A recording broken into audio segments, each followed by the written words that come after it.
En el Evangelio de Lucas, en el capítulo 15, leemos que se acercaban a Jesús todos los publicanos y los pecadores para oírle.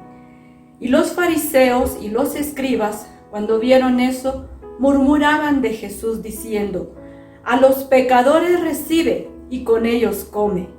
Cuando Jesús escuchó esto, les refirió una parábola, que es una narración con una enseñanza. Y les dice: ¿quién de ustedes, teniendo 100 ovejas, si se le va una, se le pierde, no deja las 99 en el desierto y va tras la que se perdió y la busca hasta encontrarla? Y cuando la encuentra, la pone gozoso sobre sus hombros.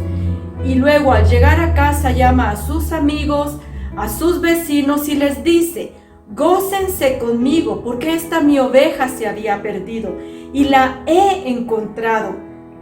Así les digo, hay más gozo en los cielos por un pecador que se arrepiente que por 99 justos que no necesitan de arrepentimiento.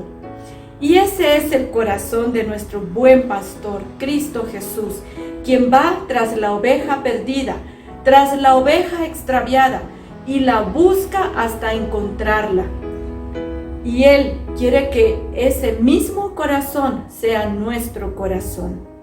En cierta oportunidad, el hogar de una familia pastoral se vio entristecido porque la hija de 17 años comenzó a alejarse del camino de Dios. Para cuando ella ya tenía 18 años, decidió vivir sola. Sus padres le instaron a que hablara con un ministro, amigo de ellos. Ella lo hizo, pero al terminar la conversación, este ministro les llama y les dice: realmente no hay mucho que ustedes puedan hacer. Ella ya tiene 18 años, es mayor de edad y hará su voluntad.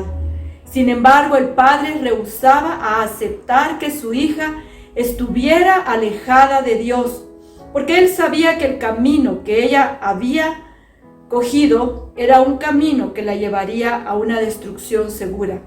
Dios le mostró que intercediera delante de él por su hija, que recordara aquella porción de la Escritura que tantas veces había predicado: invócame en el día de la angustia y yo te responderé. Cada vez que él tenía malas noticias de su hija, lo que hacía era orar más intensamente y aún empezar a alabar a Dios por lo que él sabía que Dios haría en la vida de su hija. La congregación de este ministro es una congregación que tiene un sólido ministerio de intercesión. Y un día martes por la noche, que es el día de la oración, él compartió acerca de Hechos 4 y la congregación estaba orando en dirección al mensaje que habían escuchado. De repente, un ujier le pasa un papel al pastor escrito por una hermana, quien él sabía que era una hermana que oía de Dios. El papel decía: pastor, siento que en este momento debemos detener el curso de la oración y que toda la congregación oremos por su hija. Él se quedó pensando un instante si convenía detener el curso de la oración y orar por una petición personal. Sin embargo, había algo en ese papel que sonaba a verdad. Entonces tomó el micrófono y le dijo a la congregación: a decir verdad, yo no les he hablado mucho de mi hija, pero en este momento ella está muy alejada de Dios. Ella cree que el revés es derecho y el derecho es revés. Ella cree que la luz es tinieblas y las tinieblas son luz. Sin embargo, yo sé que Dios puede penetrar sus defensas y llegar hasta su corazón, por lo que le voy a pedir a mi amigo pastor asociado que pueda dirigirnos en una oración por mi hija. En ese momento, lo que sucedió, el padre lo describe de esta manera: la iglesia se convirtió en una sala de parto. Cuando las mujeres dan a luz, dan y emiten sonidos que no son muy agradables, pero el fruto que ellas dan es maravilloso. El momento de la intercesión, el gemido, la determinación con la cual ellos oraron, como diciendo: Satanás, esa muchacha no será tuya, quita tus manos de ella porque ella regresará. Esa vasta multitud, invocando a Dios, me abrumó. Por la noche le dijo a su esposa: se acabó. Te digo que si hay un Dios en los cielos, la pesadilla con nuestra hija se acabó. 32 horas más tarde, un jueves por la mañana, él se estaba afeitando, cuando la esposa sube rápidamente las escaleras y le dice: baja inmediatamente, baja. Nuestra hija está allá y pide hablar contigo. Él bajó apresuradamente y cuando llegó se encontró a su hija meciéndose en el piso de la cocina con sus manos y sus rodillas y diciendo: papá, papá, he pecado contra Dios, he pecado contra mí misma, he pecado contra ti y contra mamá, por favor perdónenme, perdónenme. El padre la levantó y la abrazó y juntos lloraron.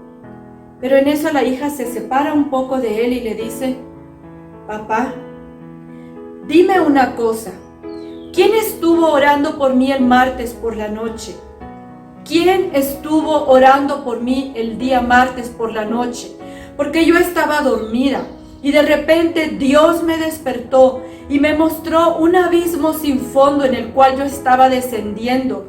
Y cuando tuve esa experiencia sentí un miedo atroz y me di cuenta cuán rebelde he sido y cuánto me he equivocado.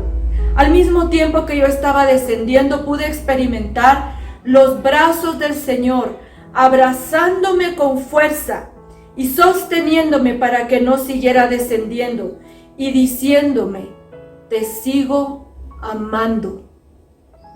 Papá, dime la verdad. ¿Quién estuvo orando por mí el martes por la noche?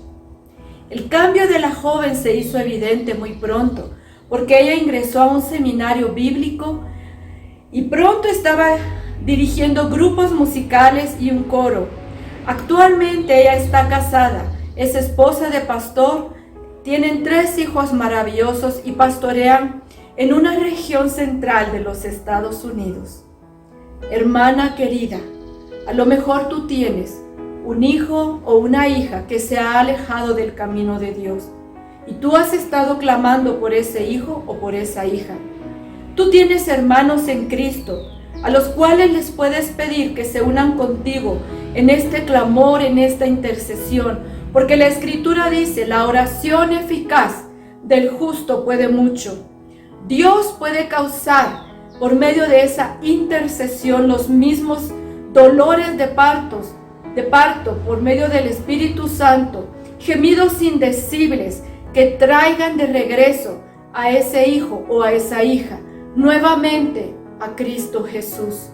También la Escritura nos dice: aquel que haga volver al pecador del error de su camino, salvará de muerte un alma y cubrirá multitud de pecados. Que en este día tú puedas hacer lo que el salmista hizo en el Salmo 86:7. En el día de mi angustia, yo te invocaré, porque tú me responderás. Que el Señor te bendiga.